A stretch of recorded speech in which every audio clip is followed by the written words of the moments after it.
Shalom,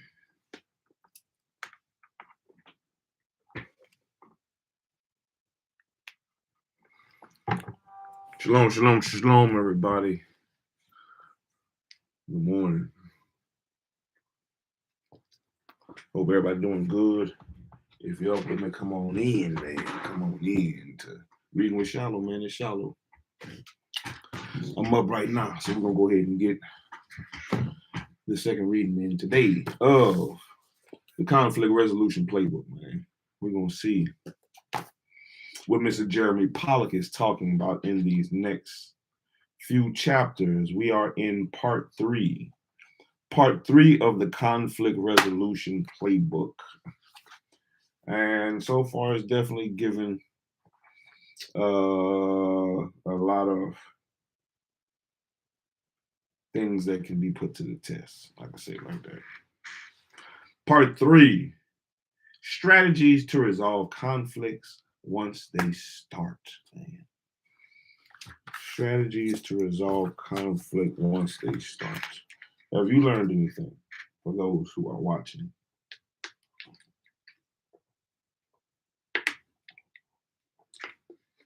For those who are listening, maybe trying to learn something for themselves. Is there anything you have gained so far from the Conflict Resolution Playbook by Mr. Pollack? Part 3, strategies to resolve conflict once they start. You now have some tools to help prevent conflicts from starting in the first place. But what can you do to resolve conflicts once they've already begun? In the following chapters, we'll go over specific conflict resolution strategies, including tactfully offering support, and creating effective action plans, as well as concrete steps you can take to enact them in your own life. Chapter 10.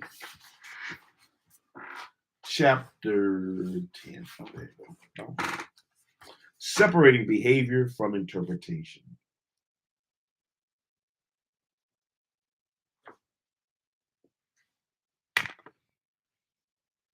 Separating behavior from interpretation. Bum, bum, bum, bum, bum, bum.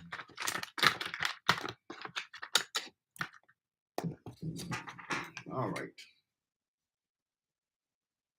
You're just plain rude, Anna tells her friend and business partner, Whitney, after their conference call with an important vendor. Wendy had interrupted Anna more than once during their conversation. Do you think I'm stupid or something?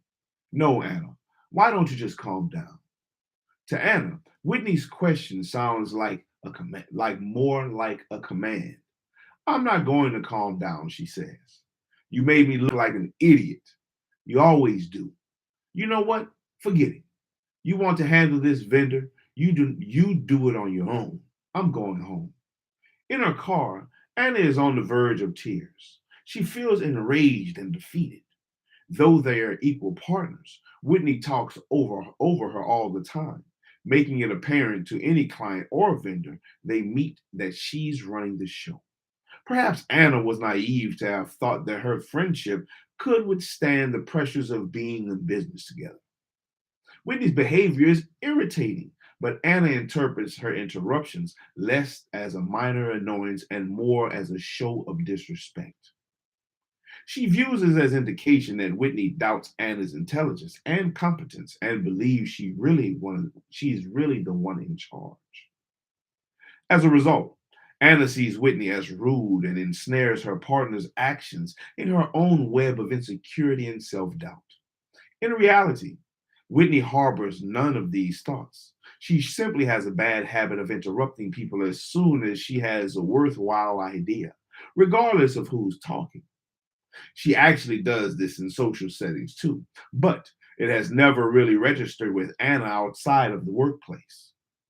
If Anna could read Whitney's mind, she would know that Whitney has deep respect and admiration for her, and that Whitney actually considers Anna to be more in command in many respects. Since we cannot read people's mind, We often have no idea why others do the things they do. Instead, we surmise the intentions and thoughts that others based on our past experiences and understandings of why we might do those things. A phenomenon psychologists call theory of mind.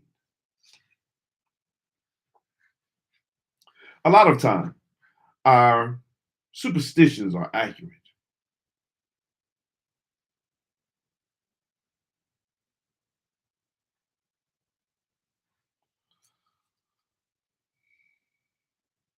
Suppositions. A lot of time, our suppositions are accurate. If they weren't, human social life would not be possible in the first place. However, when we find ourselves in conflict with others, there is almost always some behavior we have misinterpreted or misunderstood. That's why it is so important to separate the behaviors that bother us from the meaning and assumptions we place on them and to seek out the actual intentions underlying others' actions. Strategy session. What follows are two sequences designed to help you chart the path to resolving the kind of conflict described in the previous scenario. The first is for the triggered person. The second is for the person whose behavior proved triggering. The triggered person sequence. Number one, separate behavior from intentions. Start by filling out this simple sentence. When, insert the name of the person. Insert the specific behavior without judgment. I interpret it to mean. Insert the intentions and assumptions. The behavior should be specific and objective, not laced with emotions, judgments, or accusations. When you order food from me versus when you micromanage me. For the previous scenario, Anna's sentence might read, when Whitney interrupts me or talks over me, I interpret it to mean she does not value my opinion and she believes she is in charge. Number two, seek clarification. Now, we can ask the other person what they really mean.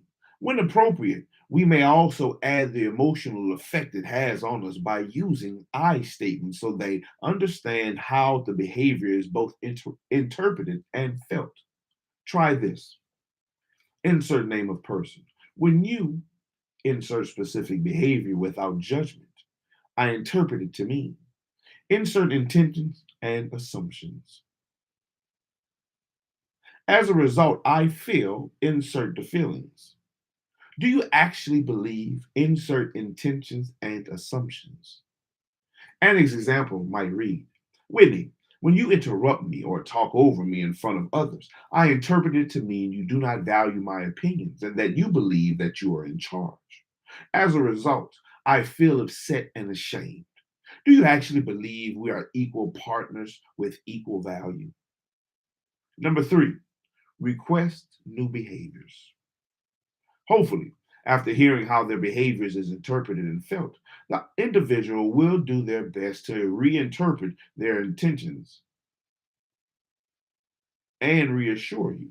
In some instances, just hearing the actual intentions is enough to dull the blow of the offending action. Other times, you may need to request that they change their behavior. If that's the case, be very specific about what you would prefer instead. Try this. Okay, thank you for clarifying that. That makes me feel better. Going forward, would you mind insert specific behavior? Anna's example might read, okay, Whitney, thank you for clarifying that. That makes me feel better. Going forward, would you mind letting me finish my thoughts in front of others, even when you have an idea?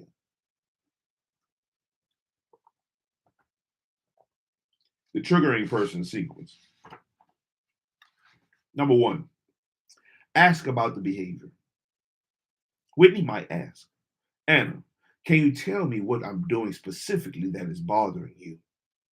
To which Anna might respond, when you interrupt and talk over me, it drives me crazy. Number two, own the behavior and ask about the interpretation. Whitney might say, okay, So you're bothered when I interrupt you and talk over you. I'm sorry. Yes, I have a bad habit of doing that. Can you tell me what you think I mean when I do that? Just so I'm clear. To which Anna might respond, well, it seems like you don't care what I have to say and you think that you're in charge. Number three, repeat, reinterpret, and emphatically reassure. Whitney might say, okay, so when I interrupt you or talk over you, it seems like I don't value your opinion and think I'm the boss. I can see how it comes off that way. I honestly don't mean anything by it, but I recognize it is something I need to change. Please know that I value your opinion and that I respect you and think of you not only as a full partner, but also in some areas as even more experienced and knowledgeable than me. I genuinely feel that way. Number four, suggest a new behavior. Whitney might say, I'm going to do my absolute best to change that behavior. It may be difficult for me. So, if you notice me interrupting or talking over you, will you please give me a sign or let me know? Keep in mind, most interpersonal disputes results in misinterpretations and misconceptions. The mind has a natural tendency to infer meaning from behavior. We sometimes fool ourselves with our own assumptions, judgments, and interpretations. When we find yourself in a conflict, it is key to clarify any potential misconceptions so you can deal with what actually is, not what appears to be. Clarifying someone's intentions can remedy misunderstandings and create any opening for communication and change. If, when clarifying their intentions, the other person reveals an intention you truly did not expect, take your time to process it. You might express gratitude to them for the revelation and ask for a few moments or longer to consider what they brought up so you can properly respond. That was chapter 10. Separating behavior from intentions. Chapter 11. Knowing when and how to offer support. Leon lives. Leon leaves work completely drained and upset. Leanne, my bad. She received a ridiculous assignment from her boss, to whom she calmly voiced her concerns. In response, he lectured her on her bad attitude and gave her an ultimatum to take it or leave it when it comes to the assignment and possibly her job. She loves her work, but why should she stay at a company that gives her no say in how she does it? On the way home, Leanne calls her mom to vent. But like always, her mom jumps straight into a lecture. Well, honey, you know you should have stayed at your last company. Maybe you could go back to them and see if. Mom, I'm not going backward. I took this job because she cuts her off. She cuts herself off. You know what? That doesn't even matter. I'm just frustrated. I'm just saying, her mom continues. There are other places out there that would love to have you. Maybe you could talk to Dean Anderson. He's got a big company. Leanne knows her mom is trying to be helpful, but she's even more frustrated now than before she made the call. Yeah, maybe, Mom. I have to go. What do you mean? Her mother asks. We just started talking. I said I have to go, Leanne explains, then hangs up. Leanne was shut down at work while trying to give input, and when she called looking for support from her mom, she got shut down again. Sometimes a person who hears about the conflict becomes uncomfortable with the speaker's pain. They may attempt to make light of the situation or avoid it altogether.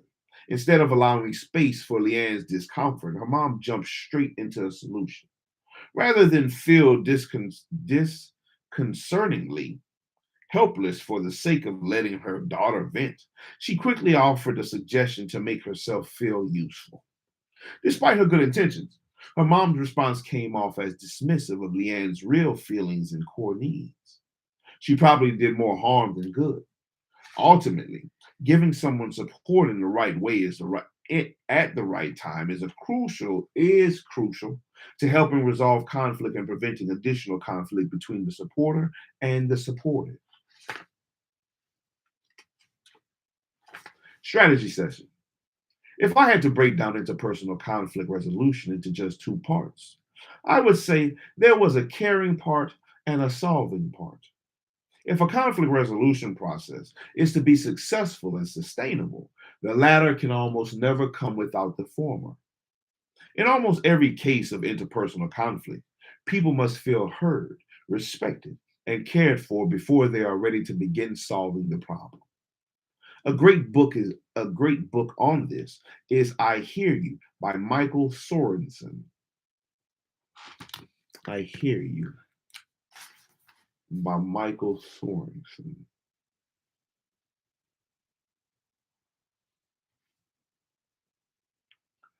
Roadblocks to communication. In determining how and when to give support during a conflict, it's helpful to first review psychologist Thomas Jordan's 12 roadblocks to communication. I don't know who this dude is, but let's see. Thomas Gordon's, my bad. 12 roadblocks to communication.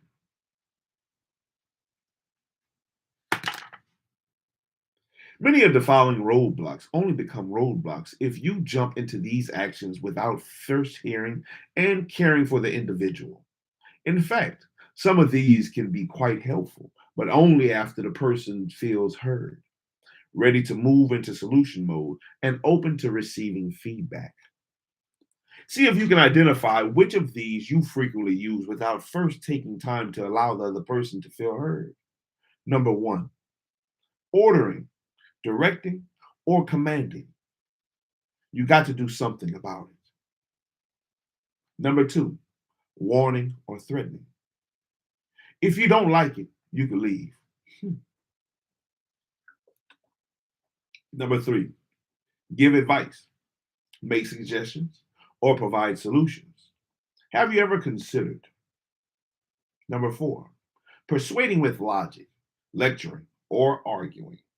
Well, studies show. Number five, moralizing, preaching, or telling someone what to do. The smartest thing you could do is find a new career. Number six, disagreeing, judging, criticizing, or blaming. Well, it's your own fault. Number seven, agreeing, approving, or praising. You're totally in the right.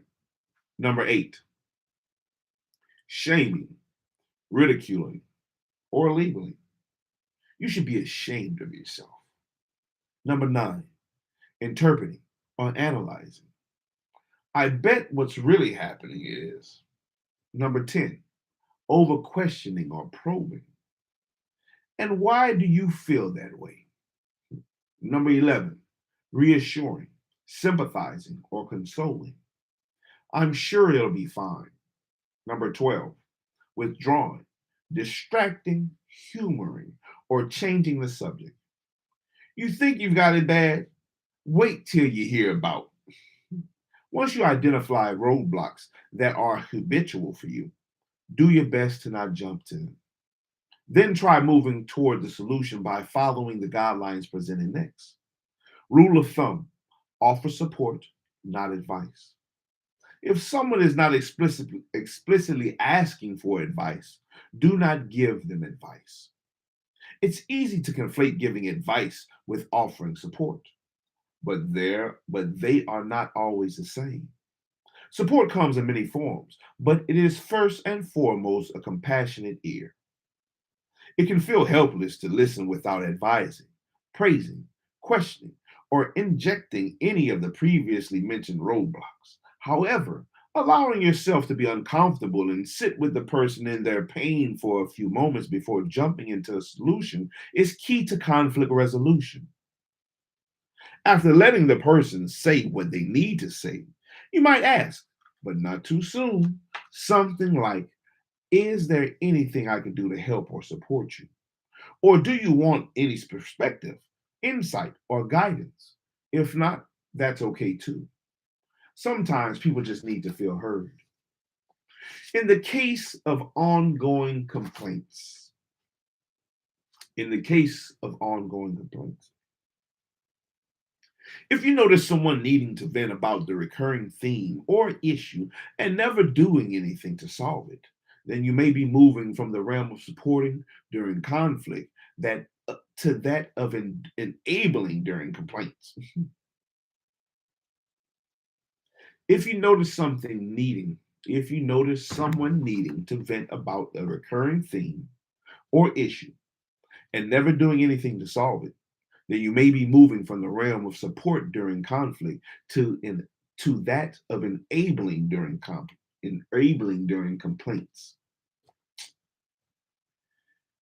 It is important to distinguish between the two. Come on. It is important to distinguish between the two and not to label someone's need for care as complaining. Complaining should be clearly identified only when the venting happens consistently and the individual is never willing to move toward a solution. If this person is close to you, you may have to be assertive in letting them know how their pattern is affecting you. Naturally, they might not like to hear this, in which case it might help to review chapter 10. Keep in mind, during a conflict, remember to consider people's core need. Everyone needs to feel heard, respected, and cared for before they can begin to problem solve. Sometimes just hearing and caring for the other person will resolve the conflict. Listening may be enough to help them feel the peace. Men in particular tend to jump straight into solutions rather than taking time to listen and sit with someone else's pain. However, people sometimes just need to be heard. If we jump straight into solving, explaining, or advising, it can seem condescending, dismissive, and even heartless. If you find some of the roadblocks from this chapter useful, once the individual feels cared for and listened to, for example, if an individual wants your assistance and is open to some collaborative problem solving, see chapter 14. The use of advice giving, approving, praising, questioning, reassuring, or humor could all be helpful, providing these methods are used discerningly. Oh man, I hate when I be stumbling over words. But that was chapter 11. Knowing when and how to offer support. Chapter 12. Um, Taking responsibility and knowing how to apologize. I think that's a big one. Taking responsibility and knowing how to apologize. The incident occurred at the quarterly board meeting, probably the worst time it could have happened. Kelly was setting up the room for the arriving board members. Everything had to be perfect.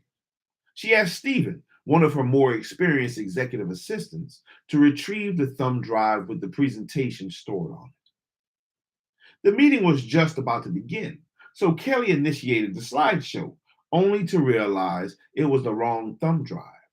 That's when it happened. Kelly's face went red. Her fist and jaw clenched, and she glared at Stephen. What's wrong with you? She barked in front of the entire board. You had one job to do, and you couldn't do it. How hard is it to find the right thumb drive? Go find the right one. She turned to the board, embarrassed. I'm sorry, everyone. Just 1 minute, and we'll be ready to go. She looked to the ground and just shook her head, trying to keep cool, but still ready to unleash hell. Meanwhile, Stephen bolted from the room, completely humiliated. The next morning, Stephen walks into the office on very little sleep. He's going to confront Kelly and try his best to remain calm and professional so he doesn't end up getting fired. Kelly knows it's coming. She feels bad about erupting in front of everyone, but he did mess up. Sometimes she thinks people deserve to get yelled at. Kelly, can I talk to you real fast? Stephen asks, popping his head into her office. She nods and motions for him to come in.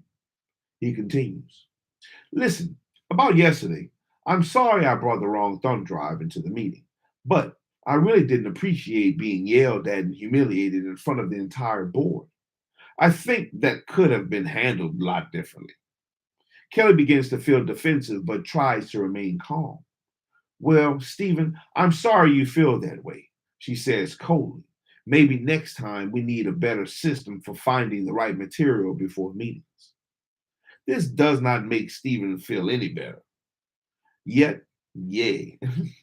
Yeah, but that aside, why would you yell at me in front of everyone? Look, it happened. Kelly is torn between defensiveness and shame now, not sure whether to admit she messed up or squash it the whole thing. Can we just move forward? She asked. I've got a lot to do. Next time, I'll make sure everything is set up way beforehand so this doesn't happen again. Ooh, Kelly. Frustrated, Stephen gets up and walks out of her office. Deep down, Kelly knows that she acted inappropriately, but any indication of wrongdoing triggers her fight or flight mechanism. As a result, she cannot own her mistakes. In this case, an apology would have been the first and best step forward to towards reconciliation with the team member. Without one, Stephen may grow resentful, and their ability to work together productively will become increasingly challenged.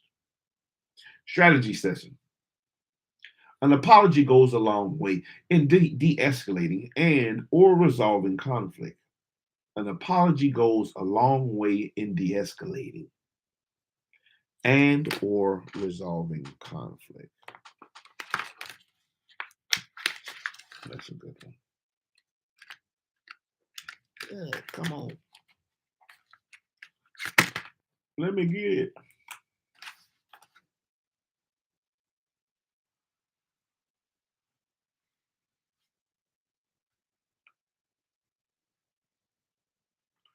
An apology goes a long way in de-escalating and or resolving conflict. However, for it to be effective, it has to be done under the right circumstances and the right way. Come out there too. However, for it to be effective, it has to be done under the right circumstances and in the right way. Consider the following do's and don'ts on how to apologize during a conflict. Do acknowledge and apologize for your behavior. In other words, when you apologize, you are agreeing that your actions took place. For example, Stephen, you're right. I did yell at you in front of everyone, and I'm sorry for doing that. Don'ts. Agree with the person. Don't agree with the other person's interpretation of what your action implied about your private thoughts or feelings, unless their interpretation is correct. Do apologize as soon as you realize you ought to. Don't wait to apologize or hope it will simply go away, because conflict tends to fester if not attended to in a timely manner. This may seem obvious, but I can't tell you how many conflicts have persisted because someone couldn't work up the courage to apologize. Do admit it. Do admit it to someone when they're right and or you're wrong.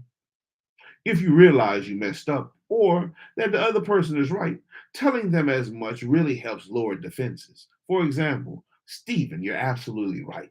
I was wrong to have done that. I apologize. Don't use an apology as a manipulation tactic.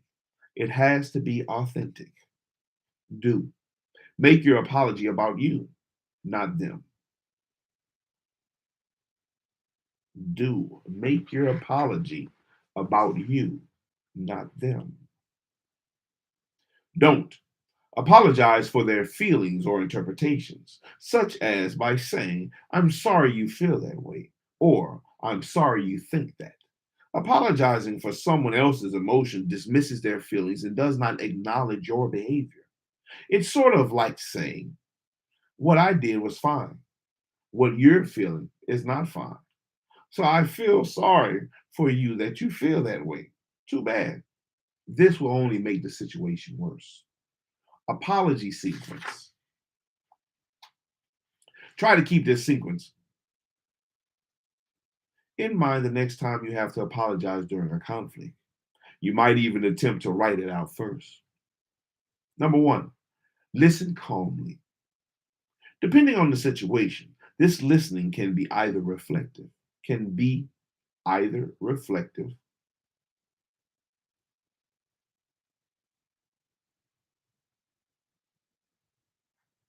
Oh, here we go. I knew it didn't sound right. I want to read the rest of it. Number one, listen calmly. Depending on the situation, this listening can be either reflective, see page 15, or passive, see page 17. I was just reading, see the pages. I was like, that don't sound right. Number two, acknowledge and apologize for the behavior. Number three, acknowledge the effects your behavior had on the other person and or the situation. Number four, if you made a mistake, admit what you should have done. Number five, acknowledge why you did it the way you did and take responsibility. It's not their fault. If you haven't made a mistake but realize your behavior has caused pain or strife, you can apologize here rather than in step two. Number six, make a plan to correct the behavior going forward. You can also ask for some humbug.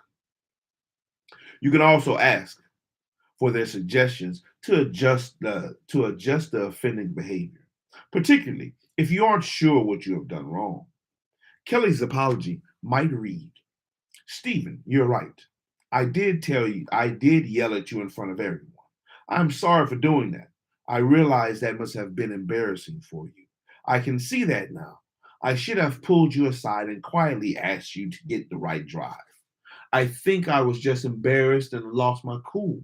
And I know that it's not your fault. You're allowed to make mistakes. From here on out, I will not raise my voice at you, especially in front of others.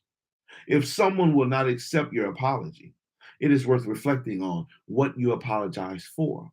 If you feel you made a sincere apology and owned your mistakes, and they still do not accept it, they are clearly not ready to let it go of their resentment. Perhaps they don't trust you yet, or perhaps they have their own personal history with betrayal, which is not your job to heal. Keep in mind, apologies take courage and humility. If you want to resolve conflict, these are the key ingredients. Always try to apologize in person or over the phone, even when it's hard. Under certain circumstances, it may seem more difficult to apologize. For instance, if you are, like Kelly, someone's boss, an apology may seem to you like tactic, tack it, like a tacit admission. Tack it, tack it, TACIT, tack it, like a tack it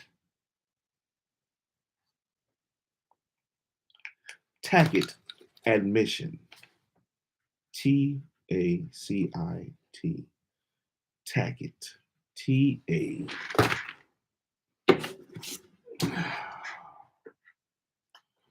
Attack it.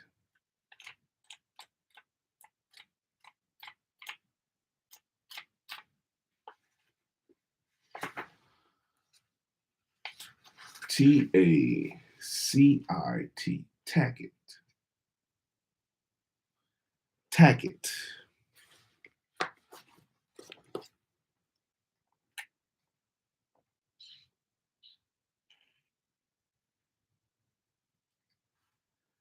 A detail of tactics. Tack it. A detail of tactics. An apology may seem to you like a detail of tactics, admission of wrongdoing.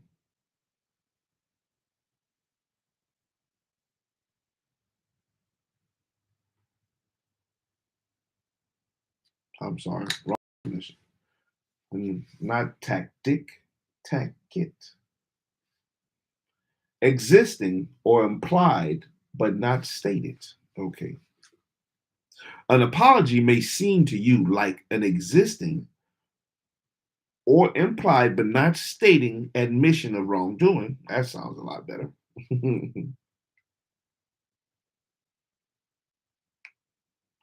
Attack it. TACIT. Existing or implied, but not stated. An apology may seem to you like an existing or implied, but not stated admission, like a tacit admission of wrongdoing, or may even bring up legal considerations. However, if you can own your mistakes and model how it is done effectively for your employees, children, friends, or everyone else, your example will help create an environment of respect and humility. Apologies help satisfy the other person's core needs for care, identity, safety, and sometimes autonomy. They let people know you hear them, you recognize and appreciate their pain, and you are willing to take responsibility for your behavior.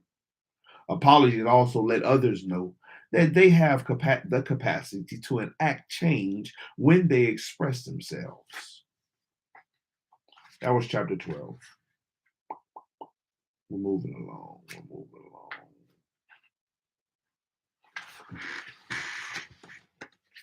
along. Chapter 12. Take your responsibility and knowing how to apologize. Last chapter, we're going to read. What is 37? Yeah. Chapter 13. Practicing assertiveness. I think this will be a good one too. Yeah, this will be the last chapter. Ooh, my knees. Knees. Practicing assertiveness. Attack it. Attack it. Practicing assertiveness. Brothers Thorm and Hunter have always been there for each other during their ups and downs. Thom's, that's a strange name. Thom's divorce, Hunter's bout with alcoholism, the birth of Thom's children, and Hunter's significant stock option buyout. Now in his 50s, Hunter had the savings to retire early. Nevertheless, he has decided to use the money to finance a passion project. Thom doesn't do a lot these days. He claims to be happy, at peace with the quiet life. However, every few months, he comes to Hunter with a sob story about this, that, or the other thing, the conclusion of which is always the same. He needs to borrow a little money. Hunter knows what borrow means. He'll never see the money again. But Hunter feels indebted to his older brother, who was always there for him even when nobody else was. None of this would be much of an issue if it weren't for Thom's increasingly snipey asides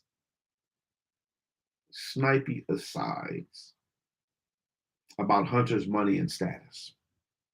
Though Tom's passive aggression is perhaps a manifestation of guilt or jealousy, Hunter is getting sick of it. He starts to avoid his brother, ignoring calls and leaving messages unread. As time goes on, Tom's resentment festers, surfacing in rude comments at the occasional family gathering. The brothers are not actually speaking to each other about what they're experiencing because they're not sure how to broach the subject and are afraid of how the conversation will go. Inevitably, this simmering conflict will result in a blowout, and with the two growing ever further apart, which is a sad state of affairs between brothers who have always had each other's backs. Instead of letting this tension persist, they can learn to speak up in a calm, respectful manner. That is, they might learn to be assertive. Strategy session. People often avoid speaking their minds because they believe it will come off as aggressive and make the situation too uncomfortable. Unfortunately, avoidance and aggression are frequently seen as the only valuable options. Either be a jerk or just don't say anything. However, there's a third choice, a pathway through the middle. Conflict and communication specialists often call this choice assertiveness. It refers to speaking one's truth. Oh Lord, here we go. It, it refers to speaking to one's truth and setting boundaries in a calm, respectful way that aims to enhance that relationship, not destroy or dissolve it. The avoidance and or aggression spectrum. There are five primary communication styles on the avoidance aggression spectrum. Can you identify which are most habitual for you? The avoidant. People are often avoidant because they are afraid of confrontation and would rather ignore the entire situation. This style typically leads to superficial relationships and a gradual separation from one another. Passive. This is a more active form of avoidance. Passive people are also typically afraid of confrontation and people not liking them. So instead of avoiding or ignoring the situation, they simply go along with it, often at the expense of their own needs or goals. They become people pleasers because passive people do not speak up for themselves. This style typically leads to lower self esteem and resentment. Aggressive. People are often aggressive because they do not understand how to effectively process their feelings or communicate their needs. They feel triggered or threatened on a deep level and lash out as a result. Aggressiveness is a way of attempting to gain control over situations or other people's behaviors, even at the expense of others' core needs, such as autonomy. Aggression can lead to social isolation and depression because other people are increasingly unlikely to interact with people who are aggressive. Passive aggressive. People are typically a combination of passive and aggressive because they are afraid of confrontation. Yet, they do not understand how to effectively communicate their needs when they feel emotionally triggered. Passive aggressive communication can lead to both lower self esteem and greater social isolation. Assertive. Being assertive is an act of care for yourself and others. It is in a way, it is a way to stand your ground while being supportive and considerate of others' needs. It is not selfish to confront people by being assertive yourself. On the contrary, it is selfish to avoid or aggress because those strategies are all about making sure you feel comfortable or in control, regardless of how it affects others. If the other person only knew how you really felt or heard it in a clear, respectful manner, they might actually be grateful and seek to change something to have a better relationship with you. How to practice assertiveness. To be assertive during a real conflict, it might be helpful to think or work through the following sequence. Stay positive. Start positive. Start with a positive note about the person and why addressing this issue is important. For example, Hunter might say, Thumb, I love you no matter what. And I'll always be here if you need me, which is why I want to talk to you. Describe what's bothering you. Describe what's bothering you. Use I statements as much as possible to make this about your feelings, concerns, and interpretations, not an accusation or judgment about the other person. If you have to talk about the other person, describe their behavior. If you must describe their tone, use interpretive language such as you seem rather than definitive language such as you are. For example, Hunter might say, lately, I'm having a problem with our communication. I'm noticing more and more comments from you that seem like little jabs or insults. Ask and acknowledge. Invite them to the conversation by asking them what their experience is in the situation. Then acknowledge and validate those feelings. For example, Hunter would say, are you angry with me? Followed by, okay, thank you for telling me that. I hear you. Set new boundaries. In a respectful way, set new boundaries. This may seem uncomfortable at first, but people need to know what to expect from you. For example, Hunter might say, I will certainly be more mindful about talking about business and money in front of you. I'd request that you please stop making remarks about me being more important and or money driven. And if I hear a comment like that, I will call you out on the spot. Okay. Collaboratively problem solve. Collaboratively problem solve. Ask if there is anything they need after hearing what you need. If so, you might suggest a solution or ask if they want to collaborate on something mutually agreeable, on some mutually agreeable ideas. For example, Hunter could say, is there anything else you need from me? Would you be open to spending more quality time together? Maybe getting dinner once a week or so. Writerly advice. If you absolutely must communicate about an issue via text or email, try your best to use soft language rather than definitive language, with questions that invite input or response, as well as emojis that indicate tone, provided they're appropriate for the relationship or context. Soft language with an invitation for input might include phrases like, I was thinking, what do you think? Or I'd feel much better about. Would that be possible? Keep in mind, you may exhibit different communication habits under different circumstances or with different people in some situations. Excuse me, or with different people. In some situations, you may be avoidant or passive, while in others, you may be more aggressive or confrontational. See if you can remain assertive throughout the various contexts of life, even for just one day. Determine if and where you are regularly being avoidant, passive, passive aggressive, or aggressive. Ask yourself why. Is there anything scary about being assertive? About confronting others in a peaceful, calm way? If you can identify the fear that makes you uncomfortable, ask yourself these questions. Am I willing to be afraid?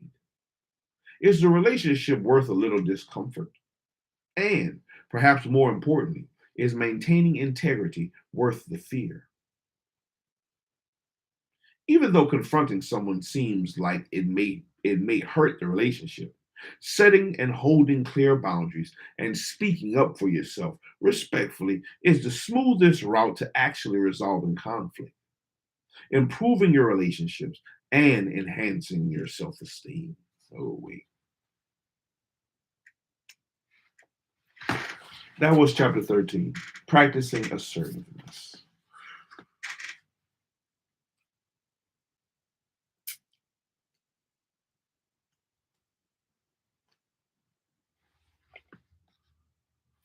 We're moving along. I think that's what I be doing whenever I be reading. Yeah, I think when I read, I practice assertiveness. We'll come back next time and start off chapter 14, collaborating on a solution. And that was today's session of reading Conflict Resolution Playbook by Jeremy Pollack. But yeah, I think that's what I've been doing. Trying to be assertive reading, or definitely have a better, I guess, I don't want to say posture in reading, but I know reading has always been a for me. Something that I'm not readily, just jumping to do. But, when I would hear about people, reading these books and being, avid readers, reading hundreds of books and reading 2 and 3 books a week, and I just, man, I just really couldn't imagine it. I really couldn't imagine it. But I would like to be able to delve into a lot more different information and different books that different books have. You know, especially like old history books.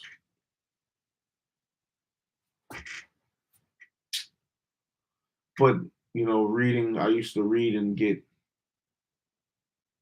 I get tired. Like all of a sudden, I don't know if it was a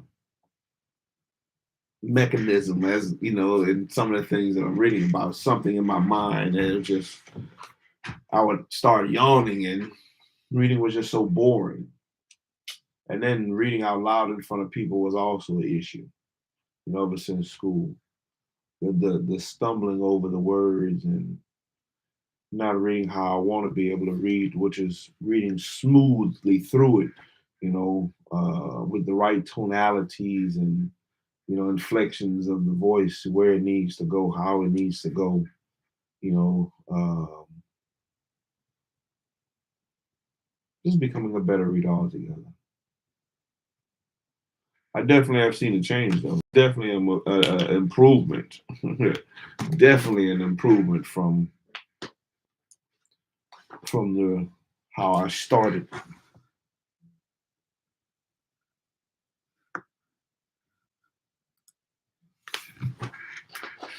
Oh, spiritual conversation. Shalom. I didn't know you was in there. But yes, definitely trying to build up confidence in reading. Definitely trying to build up the confidence in reading. And not just for myself, but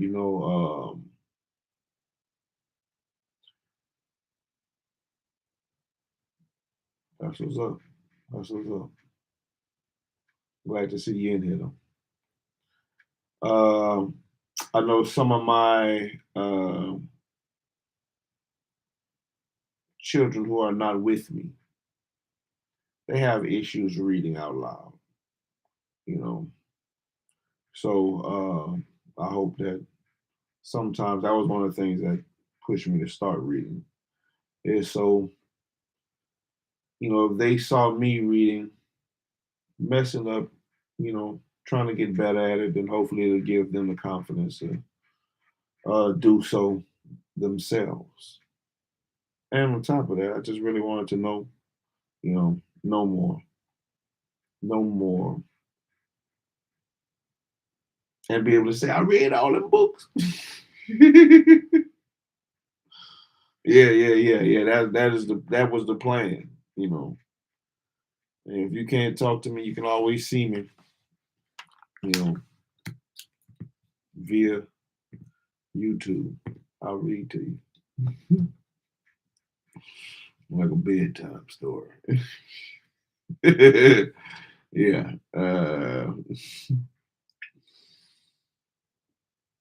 Yeah. But I definitely see confidence in reading is definitely getting better, as well as the speed. Speed in which books are being read. The speed in which books are being read.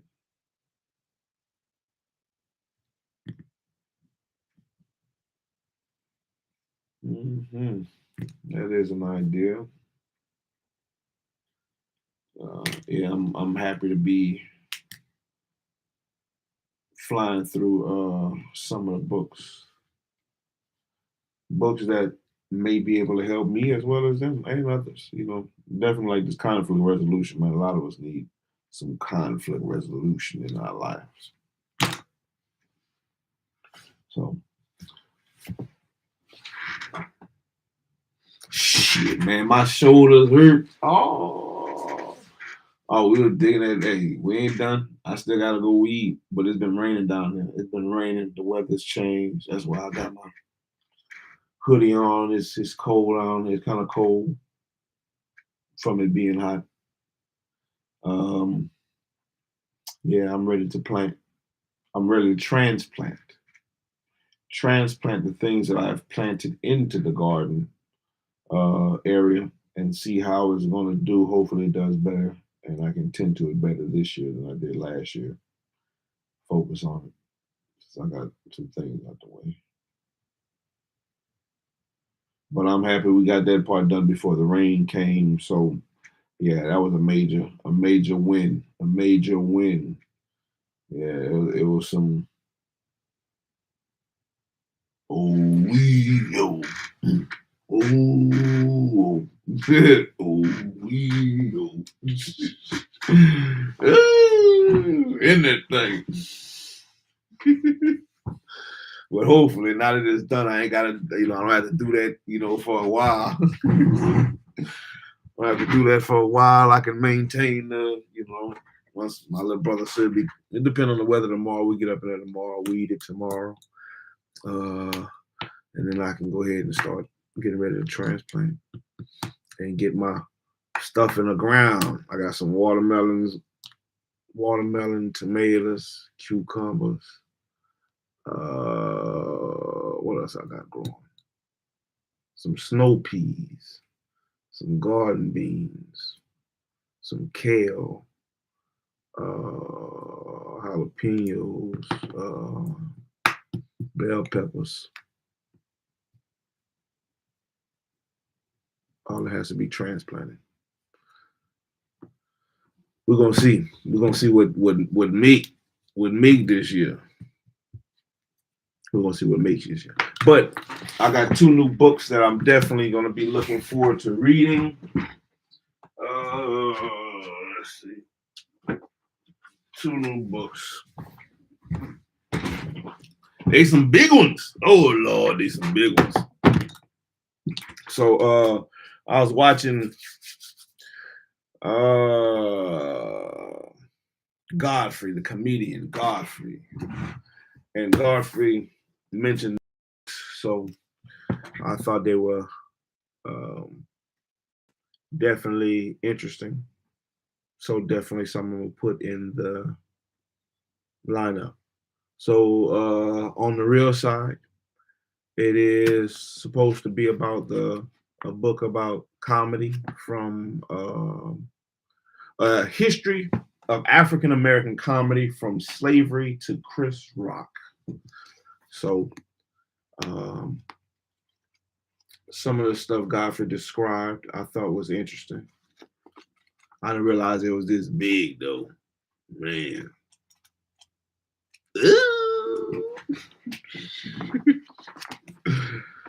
Oh, thickness discourages me. And the medical apartheid. Medical apartheid. The dark history of medical experimentation on Black Americans from colonial times to the present by Harriet A. Washington, and The Real Side by Mel Watkins. So these 2 will be, damn man, these some,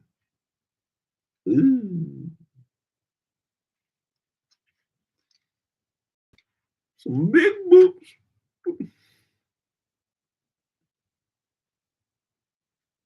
Oh yeah, man. Oh man. Heavy reading is correct spiritual conversation. Heavy reading is correct. Jumping in the deep end here.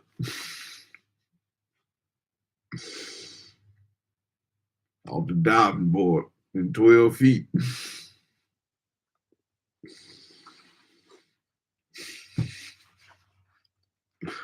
This one got 412 pages. Woo! Oh, Lord. And this one got shit. 500 and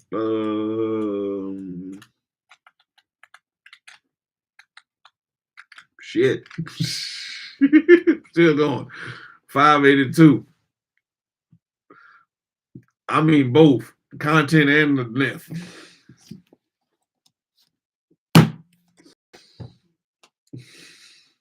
Shit. But the content I don't feel is so deep necessarily. Not for me.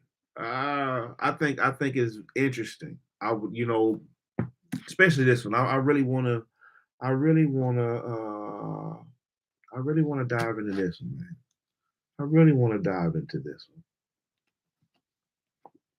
one. I'm so curious about what the new Negro, Harlem and Hollywood, exotics, imposters, and other mishappen identities. He was talking about things that used to go on the chitlin circuit, and I really would, I'm kind of interested about that.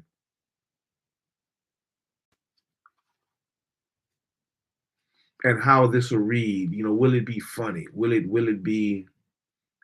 it have, some comedic areas to it? I like when I'm a silly person, and I like when sometimes people don't find books to be funny. People don't find things to be funny, but I like when I can find something to laugh with, and on top of the information, it almost is a easier way to take the information sometimes. But the medical apartheid one, yeah, man, I'm already thinking in my mind. I don't want to jinx myself, but this one gonna jog some old memories, man. I think it's gonna be a lot of medical terms that I'm gonna have to maybe look up, and it's gonna bring back the old days when I used to help my mama study for her medical tests. But I have my anatomy book, so what we'll try to do is, as we're reading the medical apartheid book, I'll get my anatomy book, and I think I have another medical books, and we can look up some of these things and see how what is said in the medical books about them compared to what is said in this book about them. Let me see. Medical apartheid. Winner, National Book Critics Circle Award for Nonfiction, Penn Oakland, Josephine Miles, 17th Annual National Literature Award Honor Book. The Black Caucus of the American Library Association, 2007, Gustavus Myers, Outstanding Book Award winner. The first full history of Black America's shocking mistreatment as experimental subjects at the hands of medical establishment. Shocking, sobering, and immensely consequential in its implications. Medical apartheid is a comprehensive history of the abuse of medical experimentation of African Americans who have for centuries served as unwilling and unwitting subjects. The product of years of prodigious research into medical journals and experimental reports long Disturbed, medical apartheid reveals the hidden underbelly of scientific research and makes possible for the first time an understanding of the roots of African American health deficits. Hmm. Medical apartheid. Let's see. Let's see. On the real side, mm, through laughing, lying, and signifying, the underground tradition of African American humor continues to transform American culture. This comprehensive history discusses blackface minstrels, uh, Step and Fetch It, and the Amos and Andy Show, folk tales, race records, and all black shows and films. Burt Williams, Moms Madley, and Red Fox, Richard Pryor, Whoopi Goldberg, and Eddie Murphy. Here in a second edition featuring a new afterward is a definite account of how black humor has sustained African Americans throughout their history. I can believe it. I can believe it. You gotta laugh to keep from like you see a lot of other people, when they start going through bad times, man, they off themselves. And got to keep from laughing. That definitely laughing at things definitely has been a defense mechanism for me. I can definitely acknowledge that. Fascinating and exhaustive and exhaustive. At once a serious social history and an enormously entertaining reading experience. A penetrating and immensely enjoyable history. For many readers, this book will transform their conception of the character and the source of much American popular culture. Blah. The most comprehensive and penetrating history of Black humor yet written. The book is really four books into one. Okay. An encyclopedia of everybody and every term related to Black humor, a biography of leading comedians, a history of the social and cultural movement, and finally, an analysis of what Black humor is. That is a good description.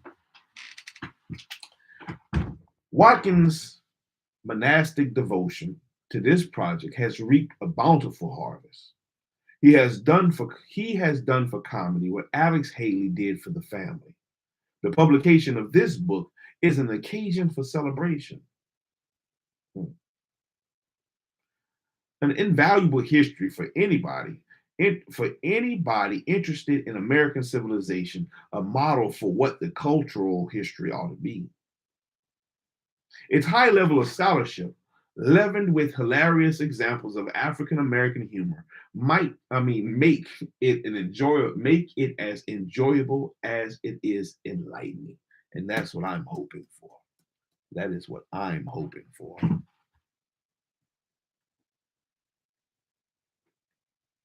Yeah, I know Jessica, I be trying to slow down, but sometimes, ooh, sometimes my mind be moving faster than or my mouth be moving faster than my mind. I see the words and I'm trying to move from that line, that sentence. And then sometimes when I read or when I'm slowing down, I feel like I'm reading too slowly. I feel like I'm reading too slowly. And that frustrates me as well. Because I'm looking at the time and I'm trying to keep the time under a certain time. Um, and sometimes it works. Sometimes it's better than others. Um, um, I also want to hear it a certain way. I have to hear it. I'm not just reading it for other people. I'm reading it for myself as well. For me to get it, and I have to hear it a certain way in order for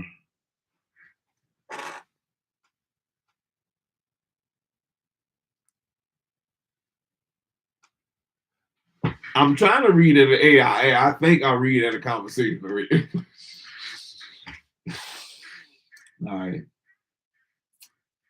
Thank you, ma'am. I'll take that into consideration. Why don't you give me time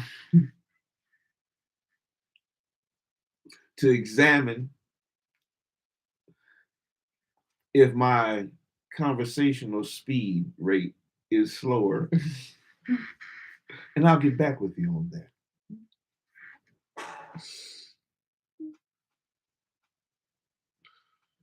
Shit, you're gonna have me looking at a metronome.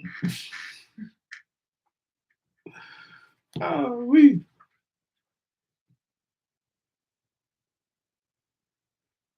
yeah. Yeah, keep pace. Keep pace. I try to keep pace. I try to keep a certain pace in my mind, a certain pace to also go with.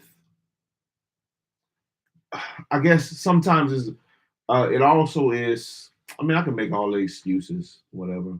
Certain books, how they're how they're written, the typing of the book. I mean, typing of the lettering. Is it close together? Is it big? Is it bold? Those type of things. I notice I struggle a little more with books that have words that are smaller spaced. Shalom, spiritual conversationists. Yeah, I'm about to get off here too. I'm about to get off here too. Uh, but thank you for sticking with me, man, listening, and we'll be back next time for the next session. For the next session, hopefully I'll see you. Hopefully I'll see you in there. Spiritual conversations. Yeah. Um, I try to keep a certain pace for me to hear it a certain way. I'm trying to think about the listeners as well, but it's definitely for me to hear it, so I can consume the information easier based on how I hear it. But yeah, that's what it is. But I'm glad you stopped by, Miss Jessica. Hope everyone that stopped by enjoys the reading, and hopefully y'all look forward to the other books as well as I am looking forward to. Hey, some big books. Oh Lord, big books. Big books. Man, I might as well read the Bible on here.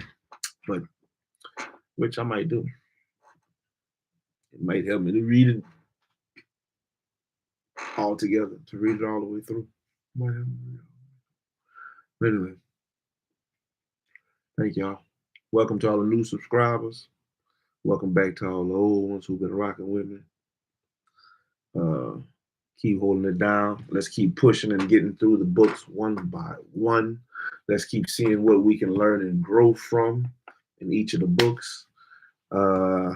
What can we pull? I know it's going to be different for each and every one of us, but let's do it. Let's see what we can pull and apply to our lives to make it better, to make us better. But until next time, man, I'll rock with y'all. I hope y'all have a nice day, night, evening, wherever y'all at, whenever y'all see this. Shalom. Shilo out.